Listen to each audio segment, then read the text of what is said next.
días, buenas tardes. Vamos a pasar rápidamente al inicio de la nueva sesión.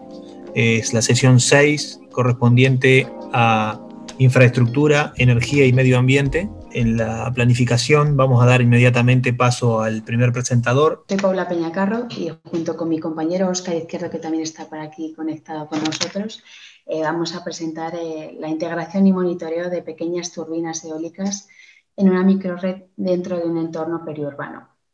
Lo primero, pues, esta integración de turbinas mini eólicas se ha realizado en la microred del CEDER con una extensión de 640 hectáreas ubicada en el municipio de Lubia, dentro de la provincia de Soria, en España.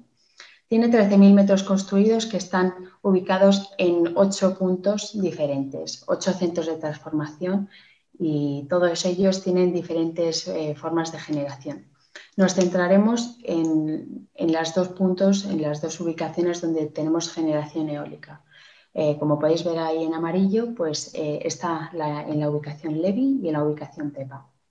En Levi tenemos un NE Pro 70 que tiene una peculiaridad, que es una turbina mini eólica situada encima del tejado de uno de nuestros edificios.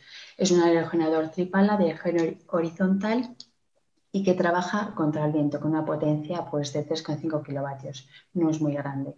En cambio, tenemos otro que es el Atlantic, situado en la PEPA 1, que se encuentra en campo abierto. También es un aerogenerador tripala de eje horizontal, también trabajando a favor del viento, pero ya con una potencia superior de unos 50 kilovatios.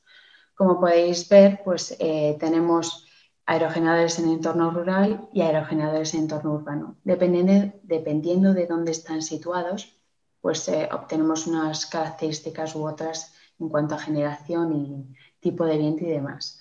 En un entorno rural tenemos un menor coeficiente de rugosidad, lo que supone que podemos alcanzar mayores velocidades de viento a menores alturas, haciendo que tengamos una producción anual de energía superior a un entorno urbano. Además, también el régimen del viento es laminar, cosa que es mucho más fácil de trabajar con él que en un entorno urbano. Y gracias a los aerogeneradores y a este tipo de tecnología que se ha tratado en un entorno rural, pues tenemos unos rendimientos bastante elevados. En cambio, en el entorno urbano, el coeficiente de rugosidad es mayor, lo que hace que tengamos a velocidades de viento menores en igualdad de altura que en una superficie de campo abierto. El régimen del viento es turbulento, lo que supone que tengamos unas mayores variaciones de viento en pequeñas distancias, lo que dificulta bastante establecer la localización óptima para poner el aerogenerador. En este caso se suele utilizar de eje vertical y tiene unos menores rendimientos que en el entorno rural. Ya centrándonos en el objetivo de este artículo, que es integrar y monitorear pequeñas turbinas eólicas, pues lo he organizado en base a 7 pasos que se han de seguir. Lo primero de ello, pues seleccionar la ubicación de la turbina. Debemos de tener una idea general de dónde queremos ubicarlo, si en edificio X, edificio Y. Y dentro de ello, pues bueno, tener en cuenta que es un régimen de viento turbulento, ya que la influencia de las calles, de los edificios, pues hace que varíe mucho en pequeñas distancias. No se aconseja situar estas pequeñas turbinas cerca del perímetro del edificio, ya que, por ejemplo, las calles aumenta la velocidad del viento, al chocar con los edificios se reduce, o sea, hay mucha variación en pocos metros. Por lo tanto, pues se prefiere que se encuentre en una ubicación media dentro del tejado, donde ya las influencias no son tan elevadas. Una vez tenemos la ubicación más o menos pensada, pues debemos de estudiar el recurso eólico durante al menos un año, porque es muy importante tener en cuenta las variaciones estacionales del mismo. Ahí lo que buscamos es un registro de datos de velocidad, dirección, presión, temperatura ambiente, humedad relativa del viento, para tener al final de este estudio una estimación de energía anual de lo que podemos obtener si situamos ahí un aerogenerador. También es muy interesante si está la posibilidad de realizar este estudio a la altura del rotor de la turbina para tener los datos lo más parejos posibles a lo que va a ser la realidad. Si todo este estudio no fuese posible por el motivo que sea, económico o porque no tenemos la posibilidad de realizarlo, también podemos llevarlo a cabo mediante el programa Dinámica de Fluidos Computacional, que permite simular el comportamiento del viento mediante métodos numéricos. Y de esta forma estimamos el recurso eólico en la ubicación seleccionada. A continuación, lo que tenemos es seleccionar el aerogenerador para este entorno periurbano. ¿Por qué recalco que tiene que ser para un entorno periurbano? Porque los requisitos son diferentes que para un entorno rural a campo abierto. El rendimiento debe de ser alto para vientos bajos o turbulentos, debe ser una operación segura, que sea una máquina robusta y fiable, ya que nos encontramos en una zona muy transitada. Junto con ello, también el nivel de emisión de ruido y vibraciones debe ser menor, igual que la apariencia estética, para que no destaque sobre toda la fachada del edificio. Luego, importante también verificar que cumple las normas y los estándares del país donde se va a ubicar. Y por último ya, pues seleccionar la potencia deseada y conocer, muy importante, su curva de potencia. Pasaríamos a la parte quizás más engorrosa de toda la instalación, que es la obtención de los permisos y licencias de la instalación, de obra y del concesionado a la red. En nuestro caso, que nos situamos en España, no hay ninguna normativa obligatoria para la instalación del aerogenerador, quitando pues, lo que está marcado por el CE. En otros países pues sí que varía, como por ejemplo en Estados Unidos o en Dinamarca. El conexionado a la red debe de ser mediante un generador. Este bien puede ser un generador eléctrico de inducción o síncrono. En base a si es uno u otro, podemos realizarlo únicamente pues, mediante un convertidor, o tendría que ser necesario un rectificador y un convertidor para ponerlo en corriente alterna. Siguiente paso ya in situ, trabajo sobre la cubierta. Reforzar la cubierta del tejado si fuese necesario, la construcción de las zapatas de hormigón y el diseño y fabricación de la estructura de soporte. Ya pasamos al último paso antes de la puesta en marcha del aerogenerador, que es la instalación de ciertos elementos como son el regulador y el rectificador que acabo de comentar, el inversor, el controlador y el sistema de adquisición de datos. Ya una vez está puesto en marcha, lo último que nos quedaría es integrarlo al sistema de control de la microred. En nuestro caso, en Alceder, el software de control seleccionado es Home Assistant. Es un programa libre, cosa que nos permite reducir los costes de monitorización de todos los sistemas de generación que tenemos. Requiere de una conexión Ethernet y en nuestro caso, por los parámetros de lectura que vamos a solicitar para leerlos en tiempo real es la potencia generada y la velocidad de viento.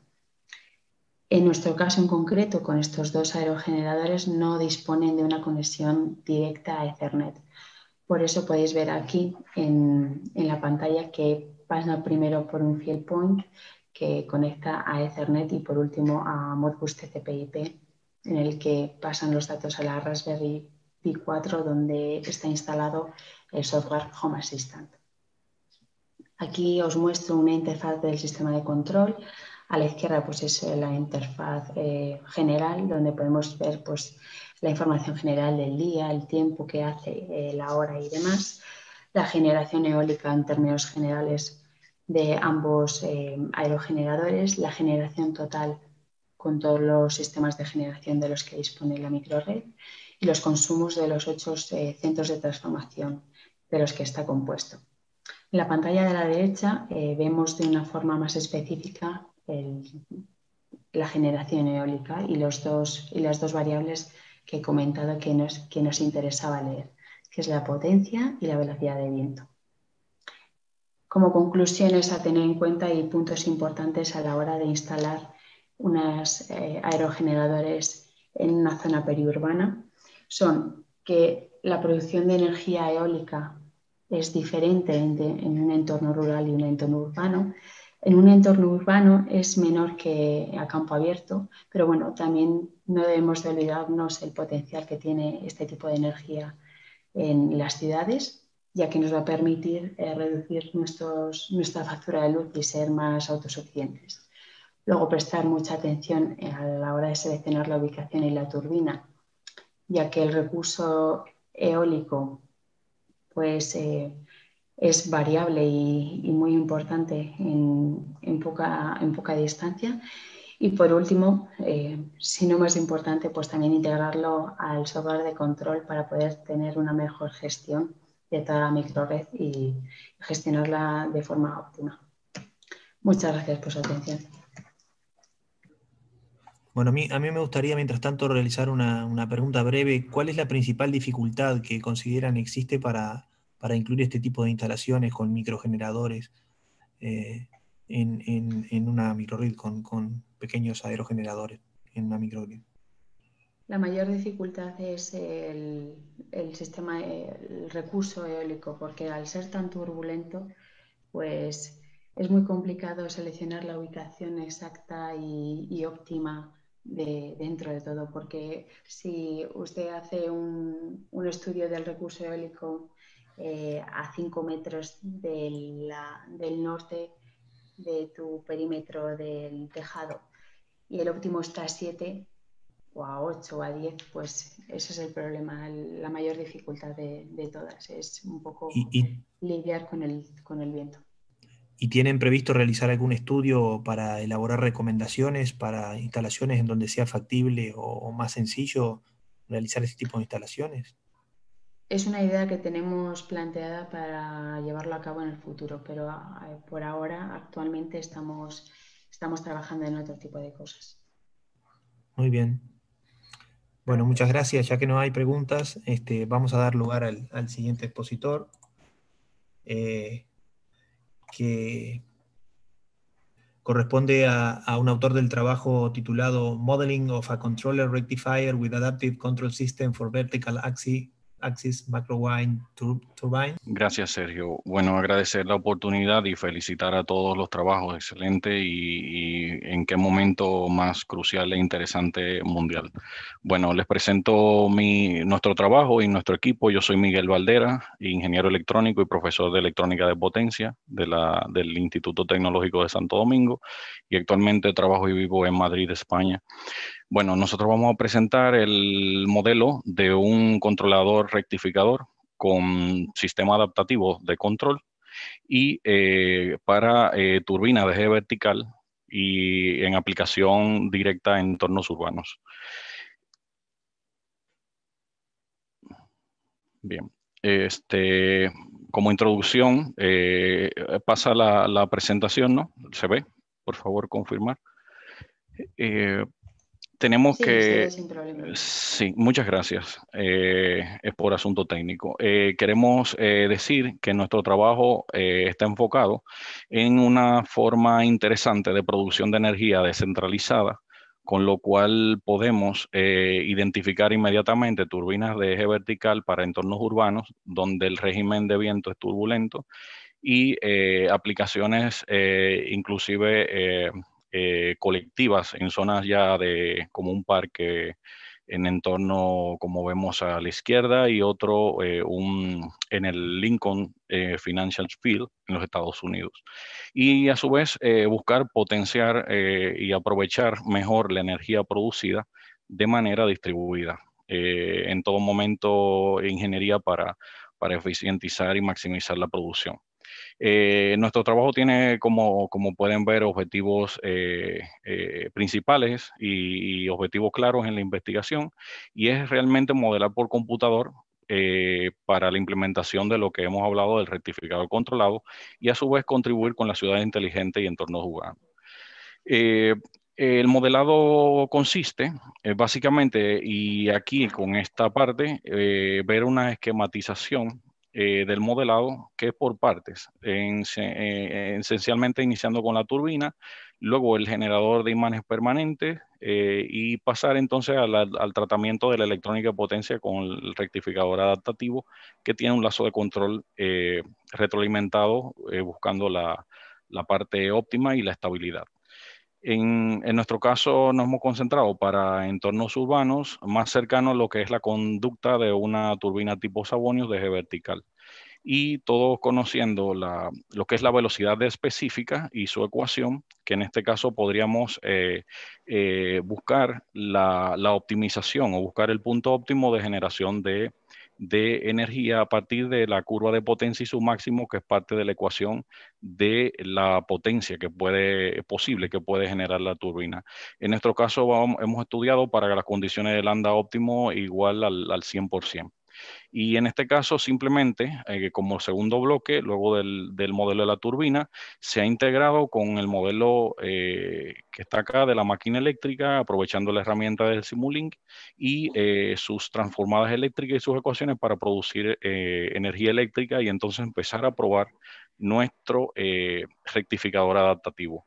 Luego, con la integración, la variable de entrada de viento va a producir energía eléctrica variable y dinámica en el punto donde ahora entonces pues, empezamos a controlar. Nuestro controlador adaptativo, a su vez, va a encargar de hacer un lazo principal de lo que es la velocidad angular en radianes sobre segundo e iría a una parte de set point para el sistema de control, buscar el punto óptimo de potencia y luego estabilizar en cuanto a tensión y corriente la potencia posible al momento de la generación, de la producción con la microeólica de entornos urbanos.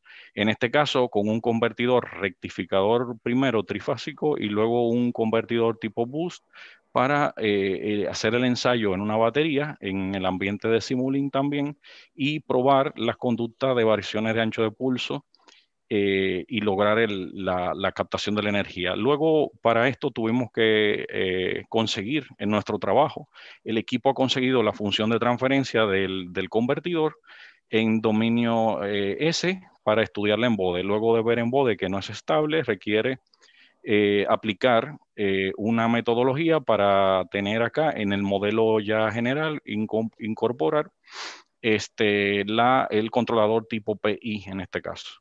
Luego de revisar la estabilidad nuevamente, pues el sistema de control es estable con un amplio y considerable margen de la fase. Para la turbina, incorporar acá los datos en un set point adaptativo, por esto es el sistema de control adaptativo, para colocar acá para cada velocidad de viento y velocidad angular la potencia posible a extraer. Y entonces de esa manera integrar todo y hacer dos ensayos, uno sin controlador, un rectificador pasivo convencional en el mercado que no tiene control y acá variar el viento y ver la producción y los parámetros eléctricos acá con él. Y luego compararlo con nuestro diseño de rectificador tipo boost y el controlador adaptativo para a su vez controlar por modulación de ancho de pulso. También se toman los valores en función de la variable de entrada o input de velocidad de viento en metros sobre segundo.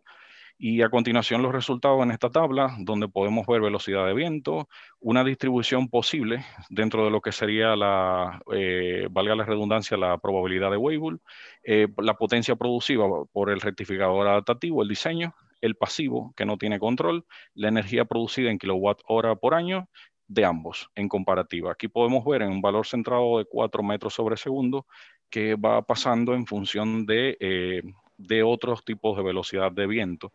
Es bien interesante porque a partir de acá vemos cómo varía la productividad con valores menores y valores mayores. Todo en régimen turbulento o velocidad de viento no constante, no es laminal, como lo es en los entornos urbanos. Dentro de las conclusiones podemos ver la bondad de aplicar este modelado para ver los resultados y son positivos en función de un incremento de hasta un 65%. La combinación de microturbina de eje vertical y rectificador adaptativo inteligente representa un sistema que realmente es muy interesante y muy sencillo de implementar. Y la aplicación permite maximizar, sin duda, la producción de energía descentralizada en las ciudades inteligentes. Aquí pueden ver nuestro trabajo futuro, que inclusive nuestro equipo de desarrollo está trabajando para poder hacer un montaje físico y hacer pruebas con adquisición de datos y comprobar y validar el modelo por computador con un modelo real en un futuro no lejano, esperamos. Y A todos ustedes muchas gracias y cualquier pregunta estamos a la orden.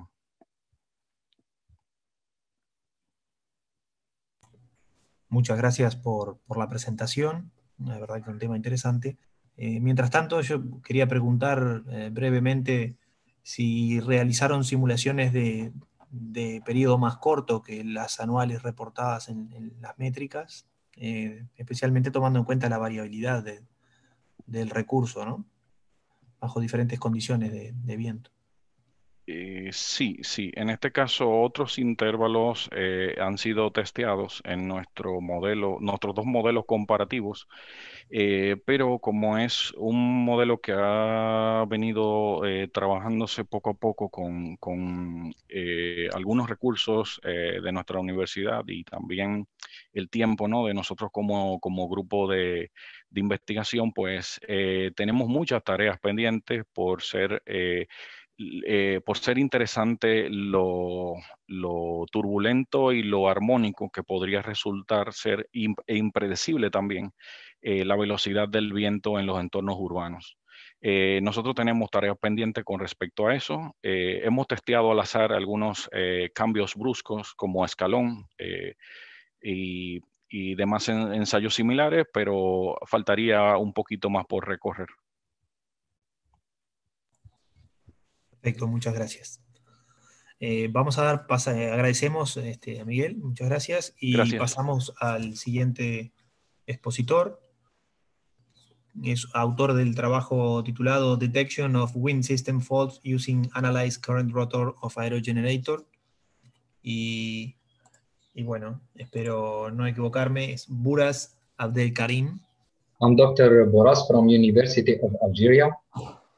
We are going to present to you this experimental research entitled Detection of Wind Generator System Fault Using Current Signature Analysis. Like you know, different types of generators have been used in the conservation of wind energy, namely the wound rotor synchronous generator, WRSG, and the double field asynchronous generator, the FAG. In order to ensure engineering efficiency and satisfactory sustainability of electricity production, it's necessary to ensure that these generators are protected from any untimely shutdown. This presentation focuses on the predictive detection of mechanical and electrical faults that affect the wind turbines. This slide shows the test bench, who is composed of two aggregates, WRSG and the FAG, coupled to a variable speed DC motor, and this table presents the characteristic of the DC motor, the FAG, and WRSG. Discussion of experimental result. In this paper, we have to present 4 experimental results. The first one is about WRSG generator by analyzing the rotor current.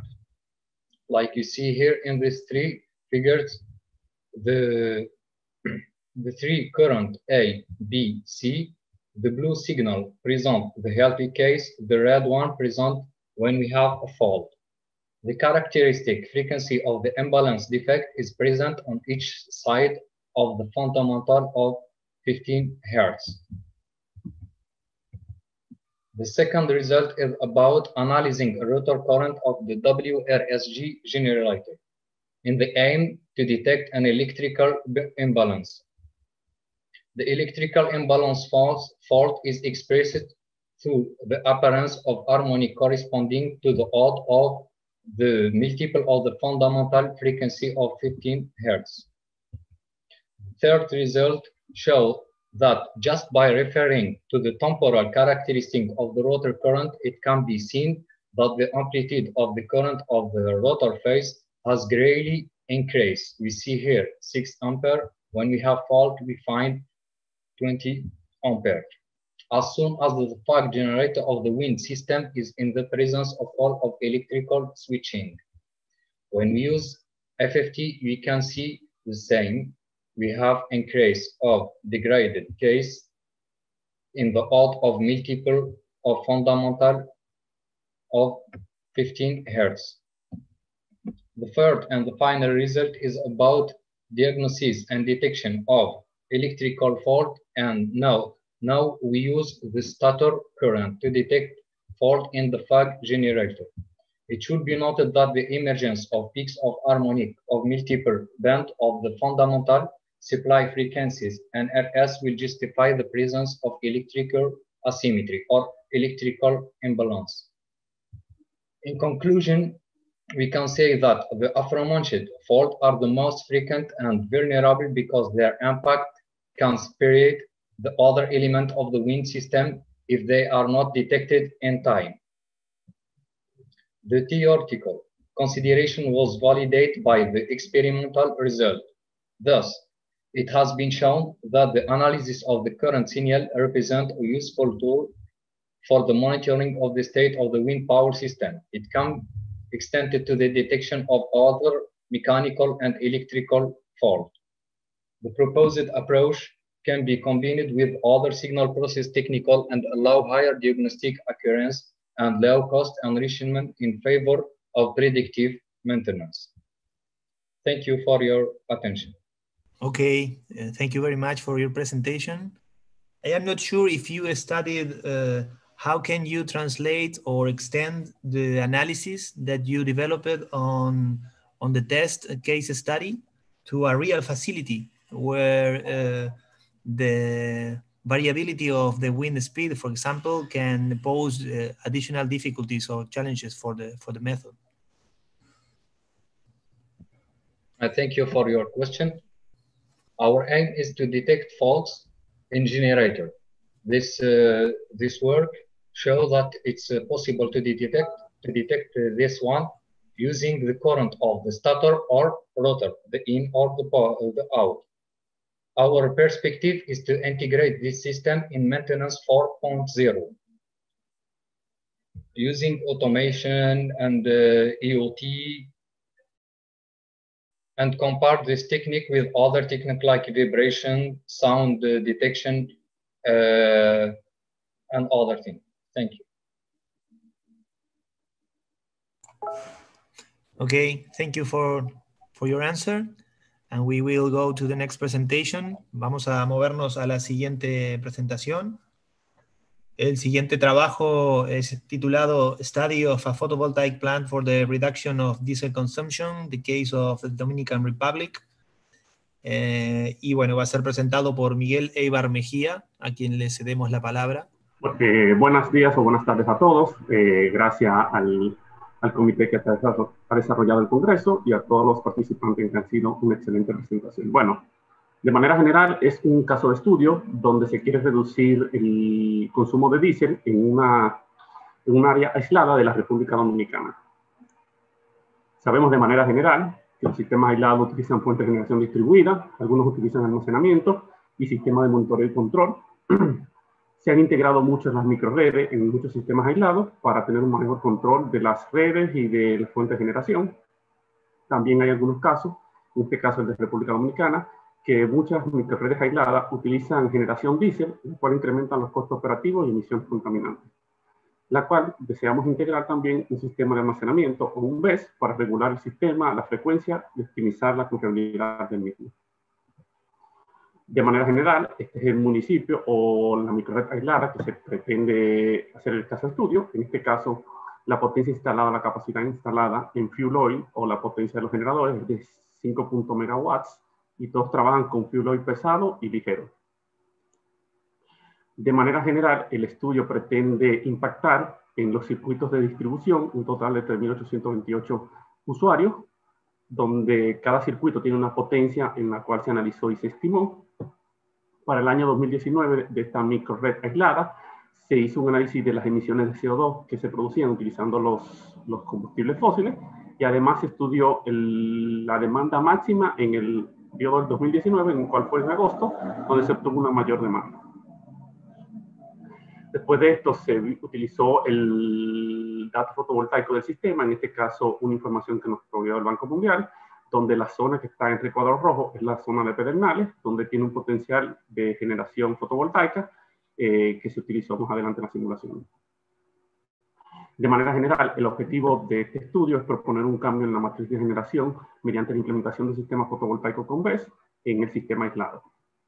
La metodología que se utilizó para el desarrollo y el análisis fue primero recolección de datos en bruto del sistema, análisis de los mismos datos del sistema actualmente, se dimensionó y se diseñó el sistema para una demanda en crecimiento hasta 25 años, se utilizaron los software Homer Pro y DeepSilent, primero el Homer para buscar la mejor configuración de la microred y del sistema de almacenamiento de la misma, y el sistema DeepSilent porque necesitábamos simular los eventos que podrían ocurrir eléctricamente en la red de distribución y en los transformadores. Después de esto se hizo un análisis de resultados en el cual se vio la respuesta a la microred con o sin sistema propuesto del BESS y los fotovoltaicos, y se evaluaron algunos indicadores eléctricos, económicos, ambientales y sociales del área donde se pretende instalar. De manera general, como todo sistema fotovoltaico, se calculó la potencia del sistema, se seleccionaron los módulos en base a características técnicas y económicas, se seleccionó el sistema de almacenamiento en base a la vida útil, calidad y costo para la región, y selección de inversores y el sistema fotovoltaico con elementos tipo cadena o string, porque ofrecen mayor confiabilidad para el proyecto. Para la metodología de la simulación se propuso obtener toda la data de carga y de demanda del sistema durante un periodo de 2 años. En esto se tomó la data técnica y económica de la microred aislada y con el software Homer se evaluaron diferentes escenarios. Al final, la propuesta obtenida fue la que tuvo el menor costo de energía. Con esta información de esta propuesta integrada, esta información se insertó en el software DeepSilent y se hicieron simulaciones dinámicas para ver el comportamiento de respuesta a la frecuencia, respuesta al generador y el efecto de sombra en los paneles y cómo esto afectaría el sistema. Y en base a eso se tomó la mejor selección. De manera general, en el software Homer se introdujeron los costos y las variables económicas y técnicas, tanto del sistema aislado, trabajando con los generadores de fuel oil, como la propuesta de hacer un sistema híbrido. Tanto información de los inversores, los módulos fotovoltaicos y el sistema de almacenamiento. Se le dieron entradas de informaciones de los costos de la mano operativa y costo de producción de la generación por combustión, los datos técnicos de los inversores, las entradas del sistema fotovoltaico y el sistema de almacenamiento. Al final se obtuvo una mejor configuración de la microred y se obtuvieron indicadores económicos o financieros que hacen rentable al sistema. En este caso se utilizó como elemento de indicador económico el valor presente neto y el TIR para la simulación y el análisis económico. Una vez obtenido todas estas informaciones del software Homer, se hicieron escenarios de análisis dinámico de cómo se comportaría la microred ante perturbaciones del sistema. Las variables que se simularon en el software DeepSilent fue ver la estabilidad de frecuencia, la estabilidad de voltaje, el máximo rango de frecuencia que podía soportar la microred, el mínimo de frecuencia, el tiempo que se puede recuperar o estabilizar el sistema ante un blackout o un apagón y los rangos mínimos de voltaje.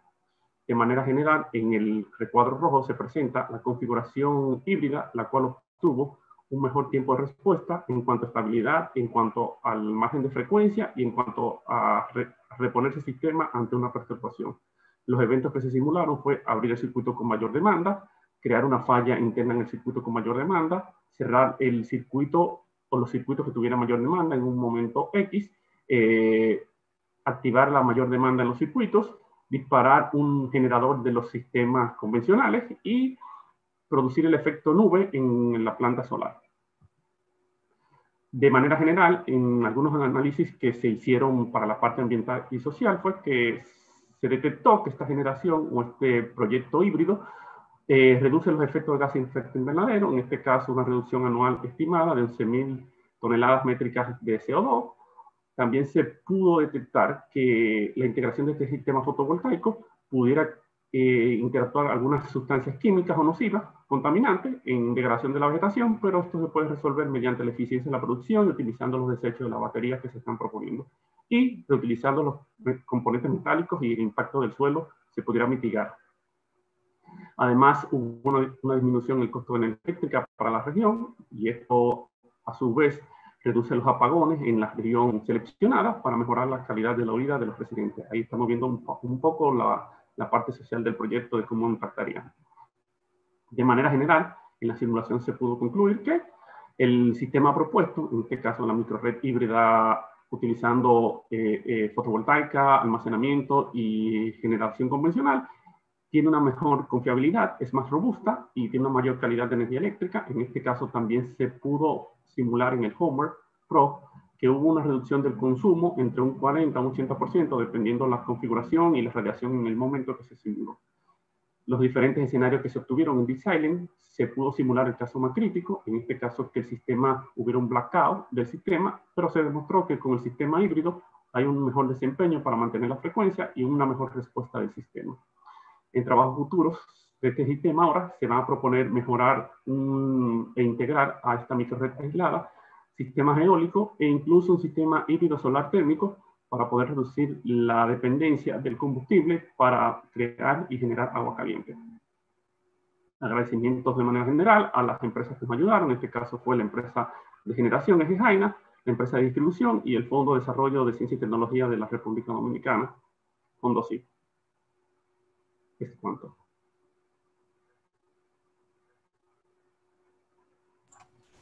Bueno, muchas gracias por la presentación, un caso de estudio interesante.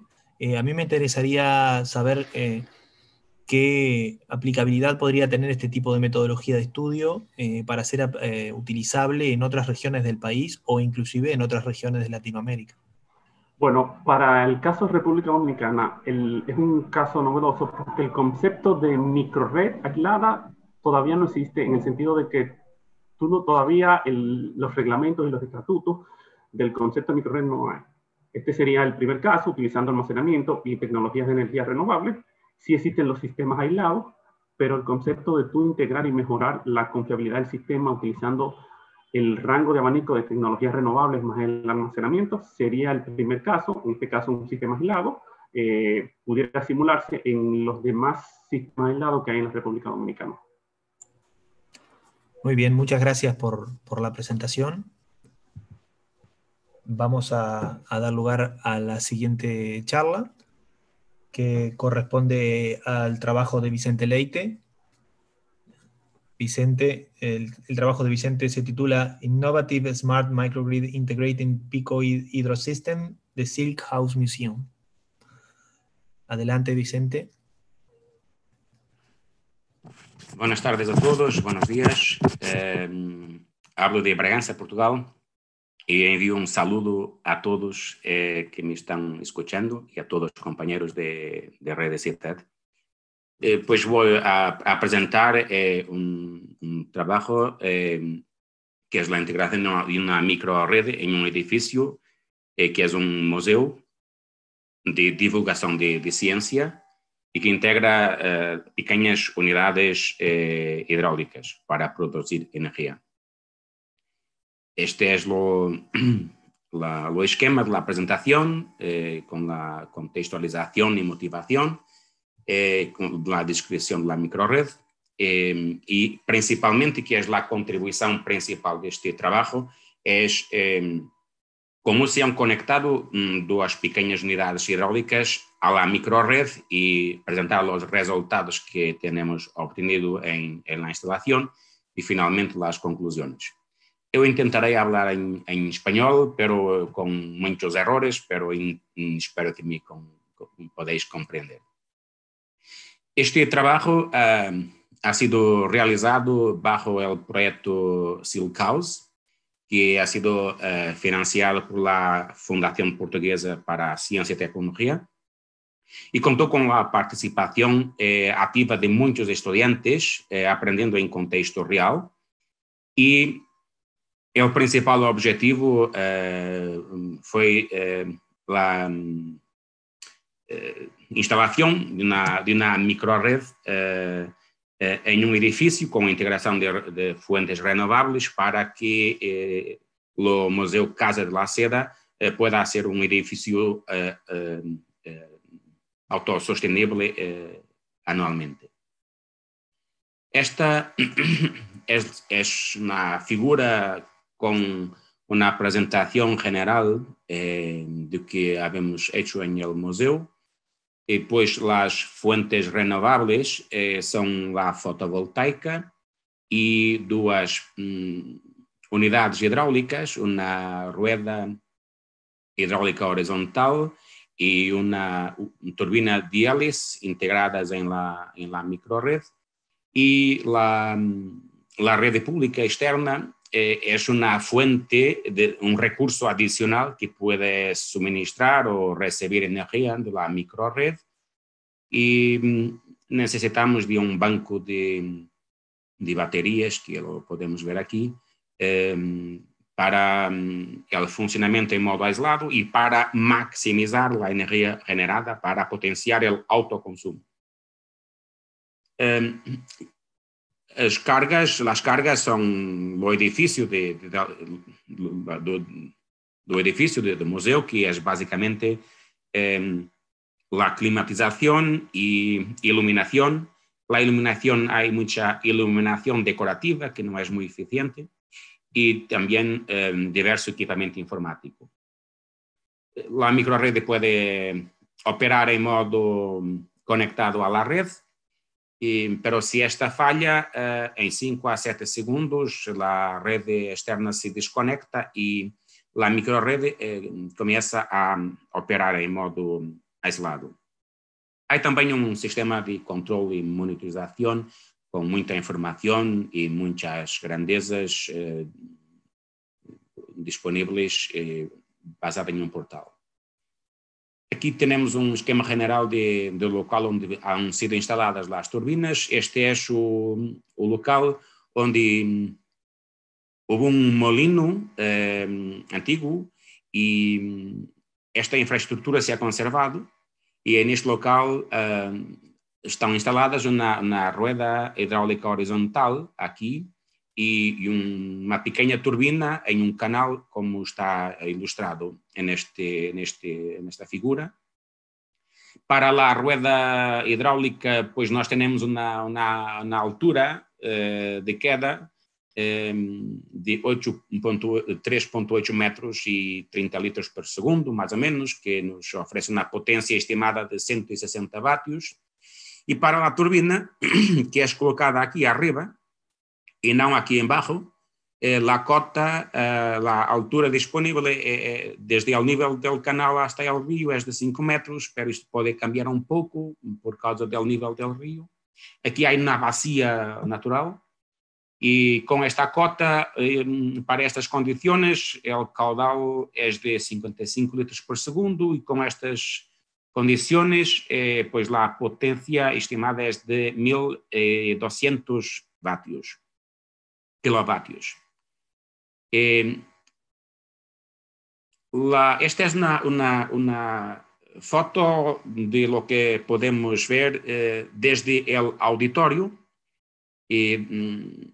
Temos aqui o canal e a turbina e a roda hidráulica, aqui um pequeno pormenor da turbina e o canal e da água do caudal que está circulando e a rueda hidráulica.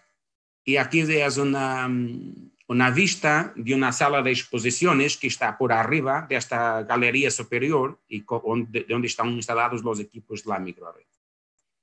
Bem, esta contribución de esta comunicación está focalizada en la integración en la microred de estas pequeñas turbinas hidráulicas, utilizando inversores fotovoltaicos que son baratos y son abundantes en el mercado. Y esto, para ser posible, nós teremos que hacer con que el punto de funcionamiento, el punto de operación del generador de la turbina, que está aquí indicado, puede operar dentro de la zona de operación del inversor fotovoltaico, y tenemos que en general compatibilizar la zona de funcionamiento del generador que está aquí a verde con la zona que está aquí a marrón del inversor fotovoltaico. Y, por tanto, la estrategia es colocar el punto de funcionamiento aquí bien colocado dentro de la zona de operación del inversor fotovoltaico. Esto no es una solución universal, puede no funcionar con todos los inversores, lo referiré más adelante. Estos son los resultados con la curva potencia-voltaje de la turbina de baja queda, de baja altura, con un inversor fotovoltaico y un circuito de protección. Este circuito de protección, mientras lo inversor no está operando, no está entrando en funcionamiento,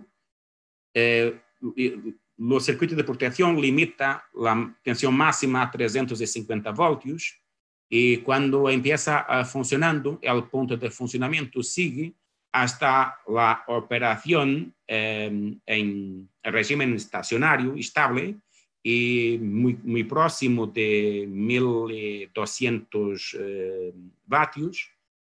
Y la tensión va oscilando, va fluctuando entre pues 137 y 190 voltios. Y para la rueda hidráulica y un inversor, tenemos aquí la curva de potencia y voltaje. En este caso, nosotros no necesitamos de un circuito de protección porque la tensión es suficientemente baja en circuito abierto para que no haya problemas de destrucción del inversor fotovoltaico. Y cuando el inversor comienza trabajando, pues el punto de operación va hasta el régimen estable final, con una potencia que fluctúa entre los 155 y 150 vatios, y la tensión, la voltaje, fluctúa pues entre 68 y 55, 54 voltios. No hay mucho tiempo para mostrar muchos resultados, pero lo que tenemos aquí es una ilustración de alguna de la información que podemos obtener del portal. Y lo que tenemos aquí arriba es el consumo y por bajo es la generación. Y a la izquierda tenemos un día bueno, es 31 de octubre, y a la derecha un día menos bueno, que es 4 de noviembre, algunos días atrás. Y lo podemos ver aquí que el consumo de la Casa de la Cera en este día ha sido casi completamente de energía fotovoltaica y de descarga de la batería. La batería estuve cargando durante la noche con la hídrica y también hay inyectado energía en la red, que es amarillo, y por la noche volvemos a cargar la batería debido a la producción de la hídrica. Y como vemos, no hay consumo de la red mismo durante la noche y durante el día solo un kilovatio, muy poco. Este es un día menos bueno y como podemos ver aquí abajo, es energía que viene de la red. La mayor parte en este día viene de la red, 35 kilovatios y 9 de fotovoltaica. Y por la noche pues necesitamos de la producción hídrica que carga las baterías y algún consumo de la red también. Y pues bien, finalmente las más conclusiones generales, lo que puedo transmitir en términos muy largos es que hemos implementado una microred que puede operar en modo conectado a red o en modo aislado. La microred incluye la integración de fuentes renovables, de consumo, de almacenamiento y control de potencia y gestión energética. Y lo principal trabajo que ha sido desarrollado en los últimos meses y que habíamos concluido fue la integración de estas estas unidades de producción hidráulica de muy pequeña escala, concretamente la rueda hidráulica horizontal donde hubo un molino y con el objetivo de recuperar ese patrimonio histórico, y también una turbina de hélice. Y gustaría de señalizar que este trabajo que hemos hecho durante mucho tiempo con muchos testes no es una solución universal con inversores fotovoltaicos y puede necesitar de un circuito de protección, pero la compatibilidad entre lo generador hídrico y lo inversor fotovoltaico depende mucho de cómo el fabricante ha implementado el algoritmo de MPPT y sobre todo cómo es que el fabricante inicializa el algoritmo de seguimiento del punto de potencia máxima. Pero cuando funciona, es una solución que está pronta a ser utilizada, de bajo coste y ampliamente disponible en el mercado. Y finalmente, pues hoy la Casa de la Sede es un museo que no necesita en términos medios anuales, lo creo que se ve promedio anual, no hay consumo de la red, portanto es un museo self-sustainable building. Y muchas gracias por la atención. Sí, Sergio, me gustaría preguntarle a Vicente, enhorabuena Vicente por el trabajo año a año. Yo son dos cuestiones más que una. Primero, me gustaría que de manera breve me explicaras cómo está el marco regulatorio portugués pensando en la integración de microredes conectadas a la red de distribución, si es un marco que propicia esta integración. Y segundo, aunque lo has dejado ahora aclarado en las conclusiones, claro, al final un inversor fotovoltaico de conexión a red tiene la gran ventaja del seguidor del punto de la máxima potencia. En este caso, al aprovechar un inversor fotovoltaico con esa peculiaridad del seguidor, con el algoritmo de esa búsqueda de la máxima potencia de la planta del generador fotovoltaico, al integrarlo a una máquina, bueno, una Pelton o la turbina que tengas, ¿cómo afecta al control de la máquina al intentar el algoritmo estar buscando esa máxima potencia? ¿Tiene algún problema? No hay un problema. La idea es que está subyacente, que está inherente aquí a estrategia, es integrar el generador hídrico con un inversor fotovoltaico de modo automático, plug and play, sin necesidad de parametrización. El inversor, si hay una compatibilidad que es garantida, el inversor fotovoltaico va a operar dentro del punto de operación normal de la turbina, que puede ser fluctuante, si el caudal muda, si muda la cota, y automáticamente el inversor se adecua a esa realidad sin tener que fixar la velocidad del generador, eso todo. Es muy flexible. Lo problema mayor es que la curva de potencia máxima del generador de una hídrica es una curva alrededor de la potencia máxima, es bastante plana y al contrario de una curva fotovoltaica, que alrededor de la potencia máxima es muy vincada. Entonces lo que acontece con la hídrica es que, como la curva es muy plana, el punto de funcionamiento, la tensión, puede fluctuar bastante y la potencia puede fluctuar también bastante, alrededor de la potencia máxima. Pero esta es una solución muy práctica, muy económica, muy interesante, y es plug and play, casi. Podemos necesitar de un circuito de protección que no hay en el mercado fácilmente. Y cada situación es una situación.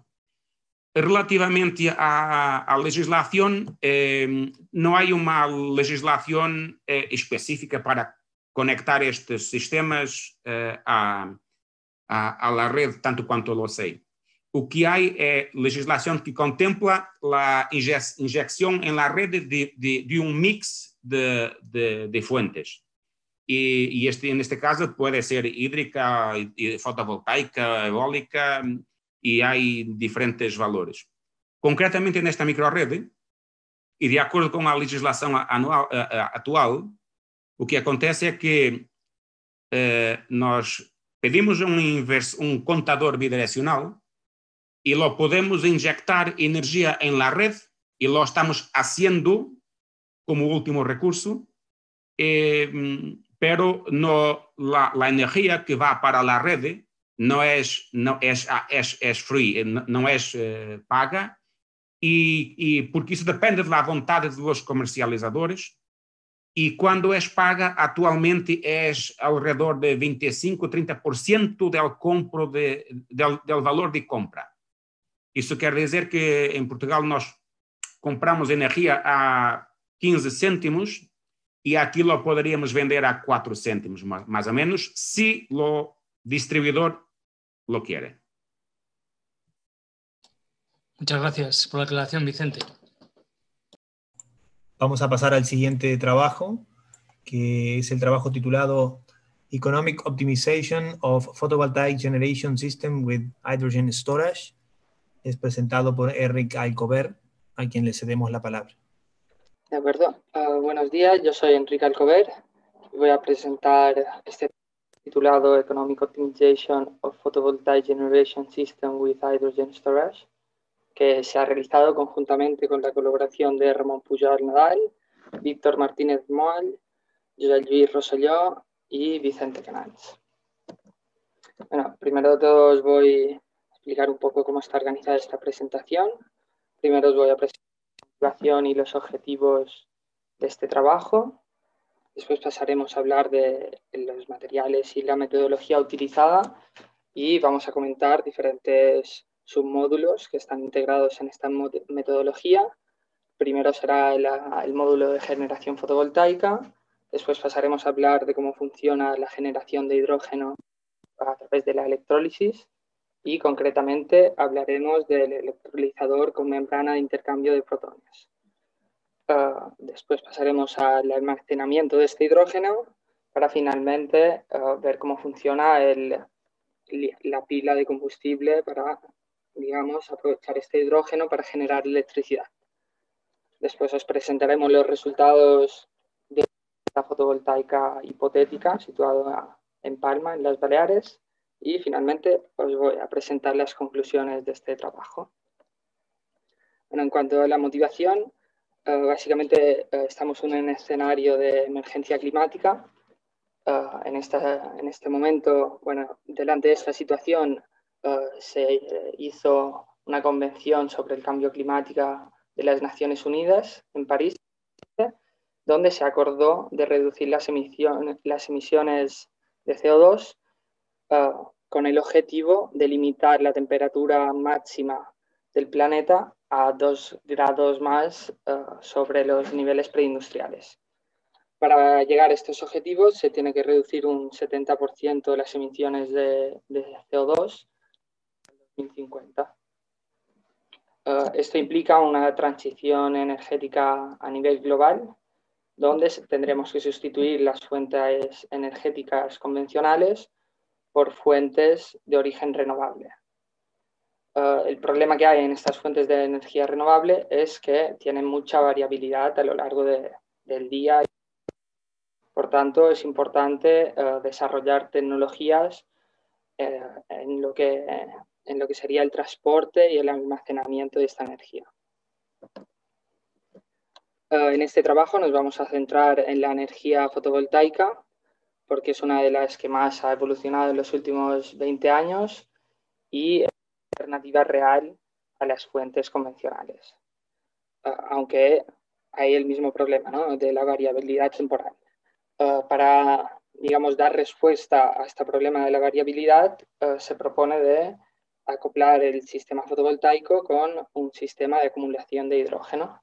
Es decir, vamos a acumular hidrógeno generado por la electrólisis del agua, que a su vez podrá ser otra vez utilizado para generar electricidad.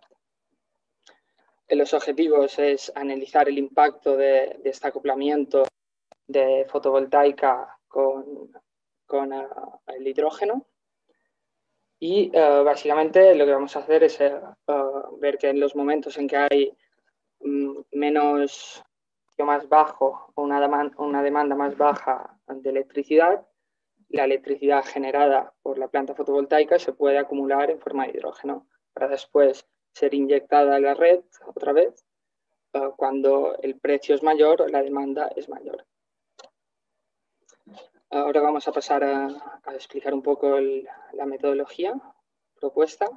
Básicamente se ha desarrollado una herramienta numérica en MATLAB que tiene diferentes módulos, que eso es un poco lo que os he comentado al principio, ¿no? Hay la generación fotovoltaica, el electrolizador, el almacenamiento de hidrógeno y la pila de combustible. El primer módulo será el módulo de generación fotovoltaica, que está basado por una parte en el modelo del laboratorio Sandía, que nos servirán, el modelo que tienen nos servirá para ver cuál es la energía generada por cada panel fotovoltaica de la instalación, y el modelo de NREL de PV Batch, que nos servirá para modelizar el inversor fotovoltaica. Al mismo tiempo, hemos añadido un módulo para ver los efectos de las sombras sobre los paneles. Por tal de obtener la energía generada a lo largo del año, partimos de los datos meteorológicos obtenidos de la AEMET, que es la Agencia Estatal de Meteorología. Una vez tenemos ya el módulo de generación fotovoltaica, vamos a comentar un poco cómo funciona la generación de hidrógeno por electrólisis. Básicamente la reacción que hay es la descomposición del agua en hidrógeno y oxígeno, que es la suma de dos reacciones, una en el ánodo y una en el cátodo. En el ánodo tenemos la reacción de desprendimiento de oxígeno y en el cátodo la reacción de desprendimiento de hidrógeno. En general, los electrolizadores modernos tienen una eficiencia aproximada del 70%.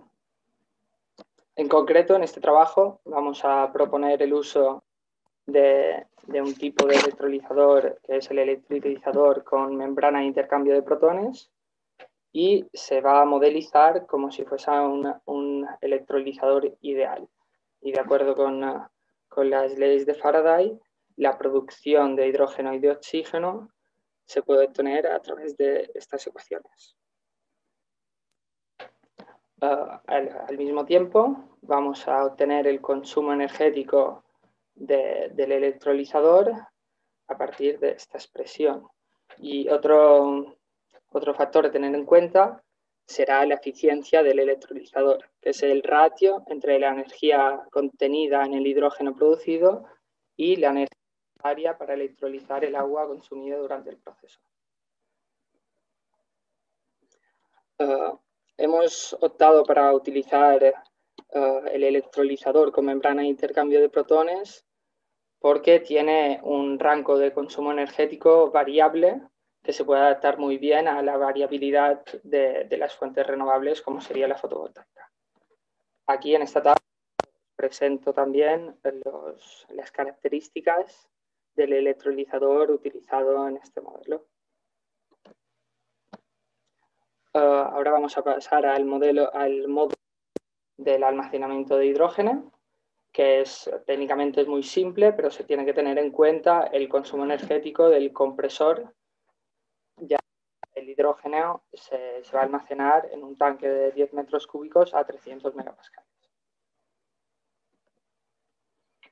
Una vez tenemos el hidrógeno almacenado, este se puede consumir para volver a generar electricidad a través de las pilas de combustible. En este caso hay otra vez dos reacciones parciales, una en el ánodo y otra en el cátodo, que serían estas que os presento aquí. Y en concreto, para obtener el voltaje deseado, vamos a hacer diferentes apilamientos de estas celdas de pilas de combustible. En este caso también se ha utilizado el intercambio de protones por ventajas como la simplicidad, las bajas temperaturas de operación y su mantenimiento. En este caso vamos a modelizar a través de esta ecuación el consumo, digamos el volumen de hidrógeno consumido por la pila de combustible, que depende básicamente de la eficiencia y del poder calorífico del hidrógeno. En concreto, vamos a aplicar esta metodología propuesta en un parque fotovoltaico hipotético que estaría situado en Palma, en las Islas Baleares, y conectado a la red. Lo que vamos a hacer es proponer una optimización desde el punto de vista económico. Por tanto, lo que haremos es decidir en qué momentos la electricidad generada por el parque fotovoltaico se vende directamente a la red o se utiliza para generar hidrógeno que más adelante puede ser vendido a la red. En este caso dependerá básicamente de dos variables, que serán el precio de mercado de la electricidad y el precio del oxígeno, que también se va a vender. Básicamente, la estrategia propuesta es que cuando la energía generada, cuando el precio del mercado en el momento que se genera la energía es menor al 50% del precio máximo de los siguientes 4 días, esta energía se utilizará para activar el electrolizador y acumular hidrógeno. Al mismo tiempo se generará el oxígeno, que será vendido a 0,8 céntimos por metro cúbico.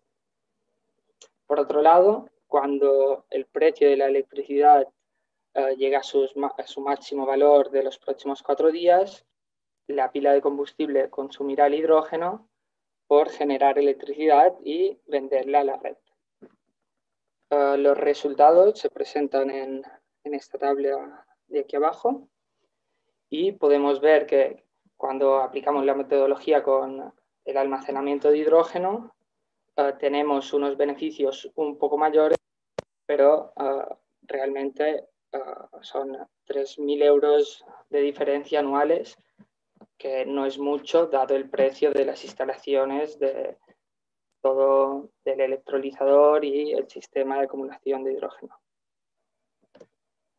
Bueno, en conclusión, lo que vemos es que hoy en día tenemos paneles fotovoltaicos con una eficiencia aproximada del 20% y los electrolizadores, como hemos comentado, de un 70% aproximadamente, y llegamos a unos valores máximos de la energía solar para transformarla en hidrógeno de aproximadamente un 16%, que no es un valor muy alto realmente.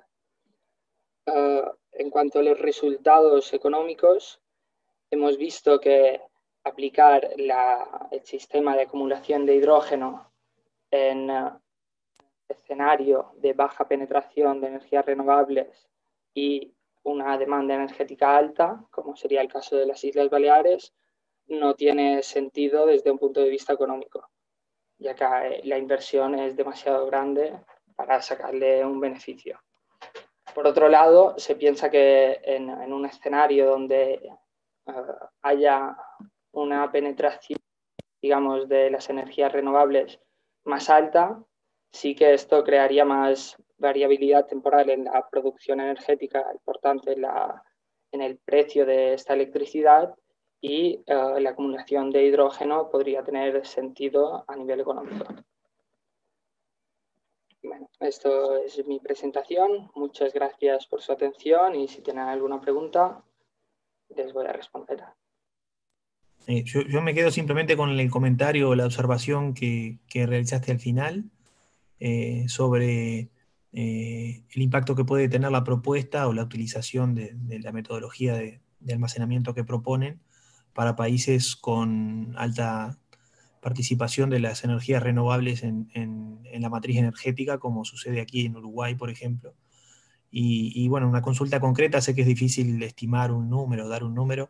Si ustedes pueden sugerir algún guarismo, algún valor sobre el cual este tipo de metodologías pueda tener sentido con respecto a la participación de las energías renovables en la matriz energética global. Sí. Bueno, exactamente este valor no se lo podría decir, pero creo que desde el punto de vista económico está más relacionado con el precio de la electricidad, ¿no? Que cuando hay, digamos, una producción energética basada en fuentes renovables, sí que hay más variabilidad del precio de la energía a lo largo del día. Por tanto, si esta variabilidad del precio es suficientemente alta, sí que tendría sentido acumular energía en forma de hidrógeno para después vender la electricidad producida con este hidrógeno a la red. Bueno, muy bien, muchas gracias. Y vamos a dar lugar a la siguiente presentación, que es titulada INVAL Solar Photovoltaic Electricity Generation and Consumption Reduction Program. Y bueno, es presentada por Jorge Escamillas, a quien le cedemos la palabra. Ok, bueno, gracias por organizar el evento. Es la tercera vez que estoy ya por acá. Bueno, el día de hoy voy a presentar el trabajo que ya se dio el nombre, no lo voy a repetir, pero es una colaboración entre el INVAL, que es el Instituto Nacional de Bellas Artes y Literatura de México. Viene siendo como una universidad, pero es puramente dedicada a las bellas artes y tiene pues diversas escuelas repartidas no solo en la Ciudad de México, sino también a lo largo de la República. Y el Politécnico, el Instituto Politécnico Nacional y la Universidad de Valladolid, bueno, Carlos, está el logo. Entonces yo soy el doctor Ponciano Jorge Escamilla y es la presentación, quien va a dar la presentación.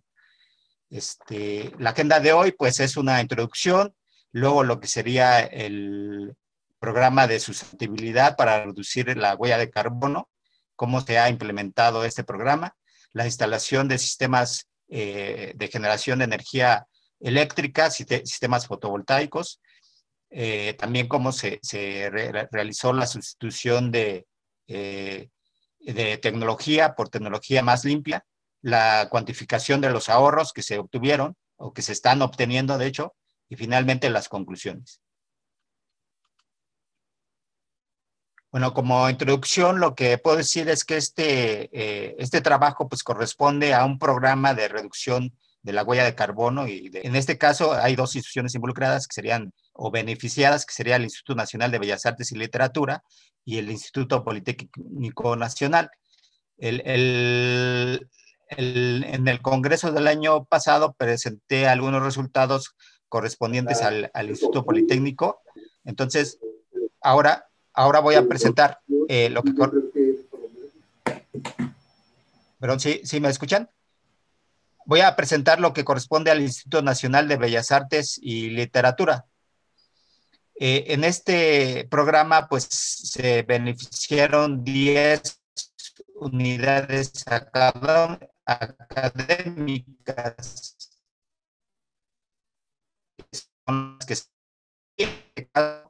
Todas ellas se encuentran ubicadas en la Ciudad de México, en el interior de la República, pero no, por algunos problemas, pues no se pudieron hacer las instalaciones en esas unidades.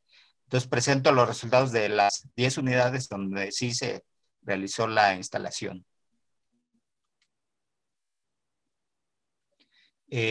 Bueno, se siguieron estas etapas para implementar el programa de sustentabilidad energética.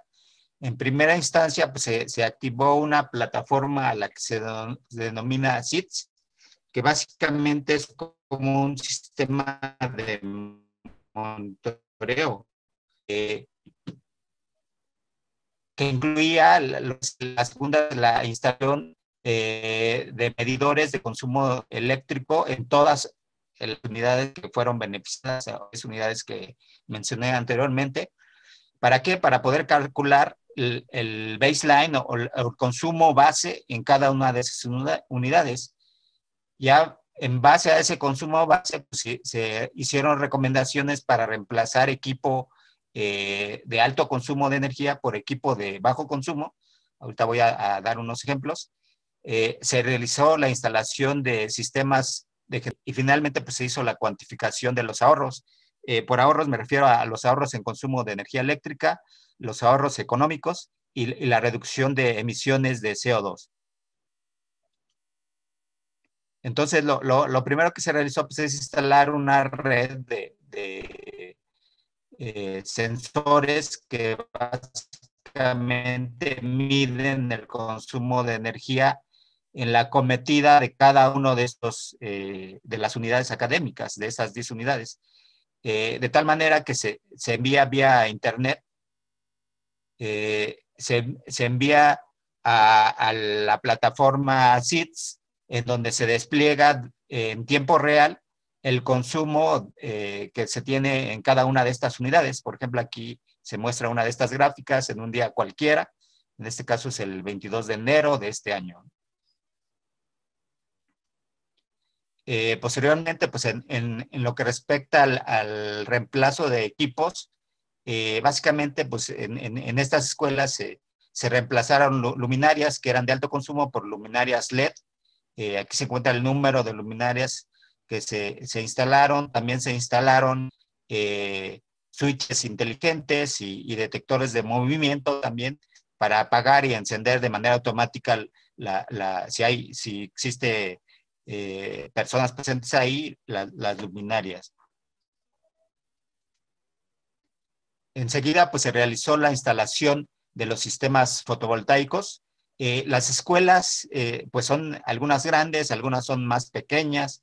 Entonces, se instalaron diversas capacidades en las distintas escuelas. Por ejemplo, la de más capacidad pues es esta de 70 paneles con una generación de 25.2 kilowatts. Y la más pequeña pues es esta de 8 paneles con 2.88. Sumando los paneles instalados en todas las unidades, las 10 unidades, 352 paneles, todos son de 360 watts, y la capacidad total instalada son 126.72 kilowatts, o kilovatios. Ok. Aquí algunos ejemplos bueno, algunas fotos de las instalaciones en 8 de las unidades. Como expliqué, en todos los casos se instalaron en las azoteas de los edificios de cada una de estas unidades, ya sea directamente en el techo, dependiendo el edificio, o se instaló una estructura con unos cimientos aquí que son, obviamente no se perforó ninguna de las azoteas, sino que se instalaron estas bases para poder ahí soportar a la estructura y sobre la estructura los paneles. En lo que tiene que ver con la cuantificación de los ahorros que se obtuvieron, igualmente, dependiendo del tamaño de la escuela, del tamaño de la instalación, pues se tuvieron más o menos ahorros. Por ejemplo, es el consumo de energía eléctrica. Se estimó por mes, es decir, se hizo un promedio de al menos 4 meses viendo el consumo, viendo el ahorro una vez que se instalaron los sistemas fotovoltaicos. Entonces hay desde las que, por ejemplo, esta es la unidad que consume más energía eléctrica, que son 19.1 kilowatts, pero el ahorro proporcionado por los sistemas fotovoltaicos pues alcanzó los 10.9 kilowatts, es decir, un ahorro aproximado del 57%. Sin embargo, hubo otras unidades que, por ejemplo, esta unidad en donde incluso no solo se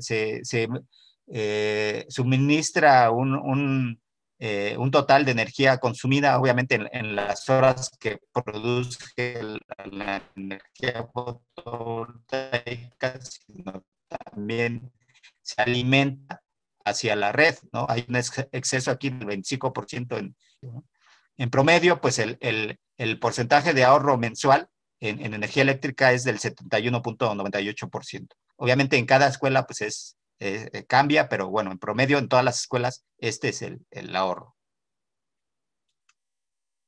En lo que respecta a la generación de CO2, entonces lo medimos en toneladas de CO2 equivalentes, es decir, gracias a la producción de energía eléctrica por los sistemas fotovoltaicos, se reduce o se contribuye a no generar toneladas de CO2 equivalentes. Entonces, dependiendo de la unidad, de la capacidad instalada, pues hay mayor o menor ahorro, ¿no? Entonces, en azul está la generación considerada sin haber instalado los sistemas fotovoltaicos de equipamiento, ¿no? En naranja, pues se ve lo que se estaría generando después de haber hecho las instalaciones, y en gris se ve lo que se ahorra o lo que se evita generar dada la generación de energía eléctrica. ¿Ok? Entonces, hay más o menor ahorro. Por ejemplo, en la primera unidad, pues, prácticamente se reduce casi en un 90% la emisión de CO2. ¿Ok? Bueno, para concluir, pues lo que podemos decir es que se realizó una sustitución de elementos, una sustitución tecnológica, es decir, se sustituyó equipo obsoleto de alto consumo de energía por equipo que consume menos energía. Se realizó la implementación de sistemas fotovoltaicos en cada una de las unidades beneficiadas en el INVAL. Esto obviamente pues reduce el impacto en el medio ambiente, la huella de carbono, y también reduce pues, el consumo de energía eléctrica generada a base de combustibles fósiles. Lo que podemos decir es de que la energía eléctrica mensual es aproximadamente de 39.820 kilowatts hora. Esto corresponde más o menos al 71.98%, considerando las 10 unidades y considerando un promedio mensual, obviamente. Esto tiene que corroborarse con las mediciones que estamos obteniendo en tiempo real, ahora a través del tiempo. Y por último, en términos de la reducción de la huella de carbono, bueno, esto se puede medir en la no producción o contribuir en la no producción a toneladas equivalentes de CO2, y ya en promedio por las 10 unidades corresponde a no generar 19.10 toneladas de CO2 equivalentes en promedio mensual, que corresponden al 59.51% de reducción, es decir, comparado contra antes de haber implementado las medidas y de haber instalado los sistemas fotovoltaicos. ¿Ok? Por último, pues solamente decir que aquí pueden consultar más sobre este proyecto en mi página web, o pueden contactarme también a mis correos electrónicos y atento a cualquier. Aquí hay una pregunta que han enviado por Zoom, la voy a proceder a leer, parte de un asistente. Consulta a José Ignacio Mora Cordero si para alguna de las instalaciones consideró la sombra de los árboles. Al ver alguna de las fotos, me imagino que las que están en el artículo, se observa cómo algunas sombras afectan y que tal vez ubicando en otras zonas los paneles podrían aprovecharse más. Bueno, sí, de hecho existen alrededor de los edificios árboles, se realizó la simulación de la instalación, entonces sí se tomó en consideración. Las afectaciones son menores, bueno, así se consideró, pero sí se tomó en cuenta ese factor, ¿no? Muy bien, muchas gracias. Yo tenía otra pregunta pequeña, breve, es que si analizaron ¿cuánto tiempo, con los beneficios de ahorro energético que obtienen, cuánto tiempo demorarían en amortizar la inversión inicial que realizan en la instalación de los paneles? Sí, se calculó, fue aproximadamente de 10 años, considerando que la vida útil de los paneles, como lo dice el fabricante, son paneles Canadian Solar, de 25 años, ¿no? Es lo que establece el fabricante. Entonces, considerando eso, el tiempo de recuperación de esos 10 años, pues, bueno, no sé, a algunos parecería bastante tiempo, para otros, pues el beneficio aún sería de 15 años más. Entonces, yo creo que es bastante el beneficio que se tiene todavía, ¿no? Considerando eso. Muy bien, muchas gracias. Vamos a Ok. dar lugar al siguiente presentador. Gracias. El trabajo es Optimization of the Capacity of Photovoltaic Arrays and Modification of the Geometry of a Turbine Generator System to Minimize Dependence of the Electricity Grid, y será presentado por Raúl López Meras. Bueno, vamos a presentar el trabajo que tiene que ver con la optimización de la capacidad de arreglos solares y la adaptación de la geometría de un conjunto turbina-generador. El objetivo del trabajo es minimizar la dependencia eléctrica de la red externa para en nuestro caso de estudio, que es el CEDER, ubicado en Soria, España, ¿no? Este trabajo es una colaboración de la Universidad Veracruzana y la Universidad de Valladolid, y empezaremos con una breve descripción de lo que se hizo. Y entonces, nuestra primera lámina, está el caso de estudio. Se pueden ver los paneles que están in situ, ¿no? En ese aspecto se ven dos paneles, ¿no?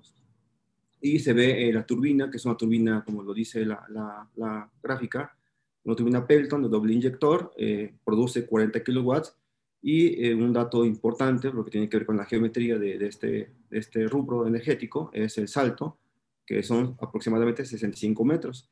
En cuanto a la parte solar fotovoltaica, es compleja porque está compuesta de 7 arreglos solares, y a partir de esos, 5 de ellos son monocristalinos, hay uno policristalino y hay uno de película delgada, que es de telúrico de cadmio, ¿no? En total, la instalación solar nos produce máximo 78 kilowatts pico, ¿no? En la lámina aparecen solamente 2 esquemas simples para representar lo que se analizó, ¿no? En este aspecto, pasaremos a la siguiente. Bueno, antes de comentar esta lámina, es necesario decirles que el trabajo está basado en simulaciones. El simulador que se hizo para elaborar este trabajo y algunos otros fue realizado en MATLAB, y lo que se hicieron fueron 24 años de simulación completos de cada año de 12 meses, y sin embargo, para este análisis de metodología de superficie de respuesta, fueron analizados 20 meses. Los meses que sí se simularon, que no fueron tomados en cuenta, son debido a nuestro punto actual, a nuestra, digamos que, punto de partida, que es la situación actual del CEDER, cómo está instalado en este momento. Y el otro aspecto que también se simuló, pero que no se incluyó en nuestro estudio de diseño de composición central, es el punto máximo donde podremos alcanzar los valores mejores, ¿no? En ese aspecto, pues, es importante comentarles que la tabla que está a la izquierda, pues, están los, digamos que, identificadores con los que se pueden conocer los arreglos, los arreglos solares, y el primero, que es el 1037, tiene una capacidad instalada de 5, el 1038 y el 1044. El 1144 son, ambos son de 4.5 kilowatts, son exactamente iguales en su potencia y en su geometría. El 2000, 12 kilowatts, el 2005, 12.5, el 2010, 16, y el más grande que tenemos es el 4360, que es de 23.5. En la parte de la columna de la derecha aparecen los valores máximos permitidos que se les asignó para la simulación. Y tenemos también el otro aspecto que consideramos, que son los radios, ¿no? El radio del tanque superior, porque es una hidroeléctrica, digamos que artificial, ¿no? No tenemos un río, un lago ahí, es una estructura, repito, artificial. Entonces, el radio del tanque superior son 12.5 metros, en el inferior 3.3, y tenemos un salto neto aproximado de 65. Y los valores de la columna de la derecha pues tienen que ver con los aspectos máximos permitidos que se les adquirió, ¿no? En este sentido es importante hacer mención de que la parte solar se le conoce para este trabajo como X1, y toda la parte, digamos, que tiene que ver con la cuestión hidráulica, X2, ¿no? Aquí están codificados, ¿no? Los diferentes aspectos que tenemos. Repito, la parte izquierda es la actual instalada y la parte derecha es lo máximo permitido, ¿no? En ese momento hay aumentos del 14, 50 y 85.36% que el modelo nos permite ir cambiando, ¿no? A partir de eso, los puntos que están en la tabla de la derecha nos permiten ver el punto actual, es PC, está ubicado en coordenadas menos alfa, y así tenemos otros como los axiales. En el centro es importante comentarles que en ese punto se hicieron 4 simulaciones, y hay otros puntos experimentales que son los factoriales, ¿no? Están ubicados en cada una de ellas. En el punto máximo, que se abrevió como PM, está ubicado en alfa, ¿no? Ahorita vamos a ver en una gráfica dónde está ubicado esto.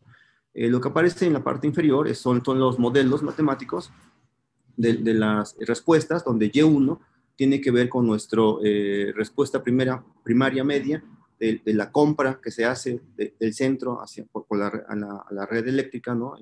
que nos conecta o que conecta al CEDER, y Y2 tiene que ver con la desviación estándar de esa compra, ¿no? Promedio diaria que se hace, ¿no? Les comento que esa es una estructura, aunque se ve simple, es una cuestión matricial, ¿no? Y para hacerlo breve para nuestra presentación, pues lo hemos decidido poner de manera simplificada, ¿no? Entonces, se hizo un análisis estadístico del CCD, que es nuestro diseño de compuesto central, y como comenté hace un momento, este trabajo tiene que ver con respuesta dual, es decir, analizamos 2 respuestas, tanto la potencia comprada mensualmente, promedio diario mensual, como la desviación estándar de esta potencia, ¿no? Entonces, por eso tenemos en las gráficas dos digamos que curvas, ¿no? En la curva de la izquierda, Y1 tiene que ver con la potencia comprada, promedio diaria mensual, y nuestra Y2 tiene que ver con la desviación estándar de esa compra, ¿no? Se puede ver que en nuestro análisis estadístico, que fue realizado con un programa estadístico de aplicación estadística llamado JUM, ahí obtuvimos los resultados. Todos los componentes en este aspecto se hicieron diferentes modelos, y este es el que tuvo mejor respuesta estadística, y pues se puede ver que todos los componentes, tanto X1, X2, recordar que X1 tiene que ver con la parte fotovoltaica, X2 con la parte de la cuestión de la geometría de la hidráulica, y el cruce X1, X2 y el cuadrado de X2 para el caso de nuestra respuesta 1, todos fueron significativos al 95%, es decir, son válidos en cuestión estadística, ¿no? De aquí es importante comentarles también que en esta gráfica que estamos observando, X2 es el más significativo de todos, ¿no? Es decir, para nuestra respuesta 1, que es la principal, que es más sensible, por llamarlo de un modo, a nuestra configuración geométrica de la turbina, ¿no? Sin embargo, cuando podemos recordar que lo que buscamos es minimizar, ¿no? Minimizar la compra de energía, o potencia más bien, y en esa compra mínima de potencia se logra cuando X1 está en el punto 1 y X2 está en el punto 1. Se puede ver que en X1 la tendencia es casi lineal, pero en X2 tiende a ser un poco curva, ¿no? Y por eso se ve aquí la repartición X cuadrada, ¿no? Esto es en el caso de la potencia comprada. Este ejemplo está hecho para noviembre, se hizo la simulación para todo el año, Sin embargo, para el trabajo se decidió colocar el mes de noviembre porque es uno de los peores en cuanto a compra, ¿no? de la potencia de la red externa. Y sin embargo, también se realizó para noviembre, diciembre y enero. En el trabajo, en el paper que está en nuestro congreso, están esos 3 meses. Se eligieron porque son los meses en los que se tiende a comprar más, ¿no? En el caso de la respuesta número 2, que es la desviación estándar, también se ve que tanto el factor X1 como el factor X2 tienden a minimizar esa respuesta cuando ambos factores, X1 y X2, están en el punto 1, ¿no? Al contrario que de Y1, nuestra Y2 no es, digamos que, no entra en el modelo estadístico adecuado. Digamos que la combinación de los factores X1 y X2, pero sí están X2 y X1 y está una vez más el cuadrado de X2 y se puede ver en la gráfica que el que tiene mayor participación, digamos, en el modelo es X2 otra vez, ¿no? Esta es nuestra, digamos, esquema estadístico que respalda lo que se hizo en este trabajo. Y repito, se hizo para todo el año. En el trabajo están 3 meses y como ejemplo de esta participación se eligió noviembre. Esta es una gráfica muy interesante porque a partir de esto lo que buscamos es encontrar zonas en las que bueno, aquí se ven en colores, diferentes colores, en tonalidades de azul y un poco rojos o naranjas, donde podemos ahorrar nuestra demanda de potencia externa. Y se puede ver que si bien lo ideal sería un punto como tal, se puede ver que en toda la zona azul oscura, por así llamarle, si el CEDER tuviese la posibilidad de modificar algunos aspectos técnicos, ¿no? O de la geometría también, de la turbina, pues si lo puede hacer en este rango, en esta franja azul oscura, pues aquí estaremos comprando para noviembre menos de 10 kilowatts, ¿no? Si por alguna razón el CEDER, por cuestiones técnicas, por cuestiones económicas o por algún tipo de aspecto, no pudiera estar en esta zona, pues el trabajo nos permite ubicarnos en diferentes posiciones, en diferentes regiones, donde el ahorro de potencia va siendo cada vez menor. Claro está que en nuestra zona roja, pues aquí compraremos más de 30 kilowatts, ¿no? Repito, para noviembre. Sin embargo, conforme podamos ubicar o ir moviendo nuestros, digamos que anexar o incrementar nuestra potencia solar y nuestra geometría de la zona de la turbina, pues encontraremos ahorros significativos, ¿no? Esto tiene que ver con nuestro ahorro, ¿no? Aquí comentarles que es importante que nuestro eje X es X1, que es, repito, la parte de los sistemas solares, y nuestro X2 tiene que ver con la geometría de la turbina, ¿no? La parte hidráulica, ¿no? De aquí, esta gráfica es, creo yo, la más representativa. Está en los 3 meses que les comento, son los que se tomaron de referencia porque es donde se presenta la mayor dificultad y donde se requiere más de la red externa. Toda esta gráfica, es el círculo es donde estamos haciendo nuestro análisis, aunque realmente lo basamos en el cuadrado.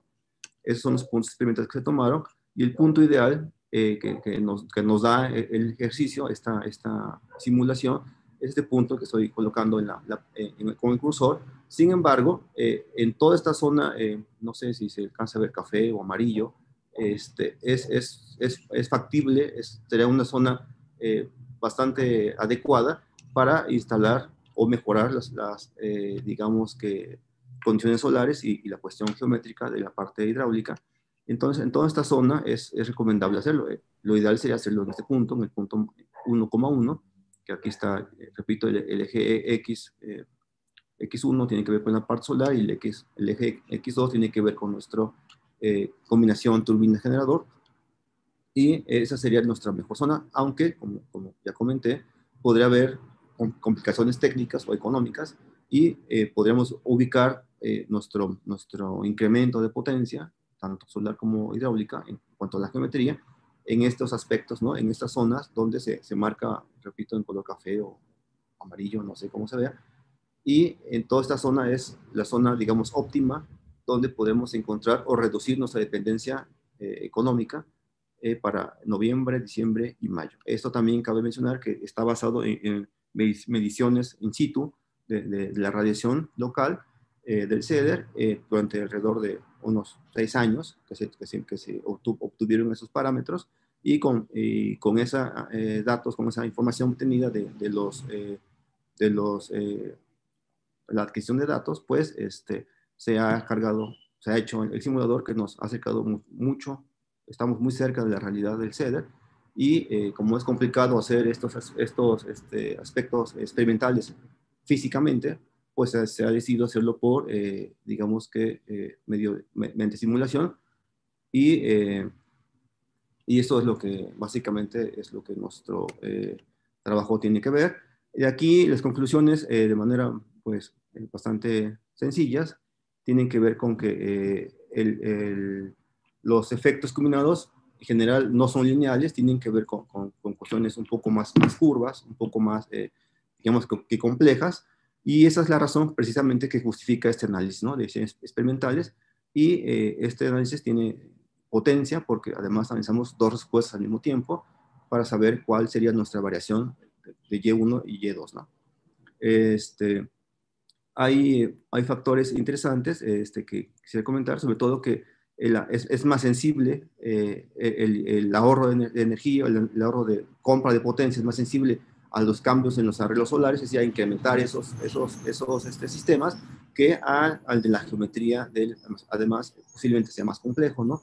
Hacer un salto más grande, ¿no?, sobre lo que ya está instalado, pero el modelo experimental nos ha propuesto o nos ha intentado dar una idea de en qué región podríamos estar incrementando capacidades para lograr una autonomía, o estar cercano a una autonomía energética respecto de la red eléctrica, ¿no?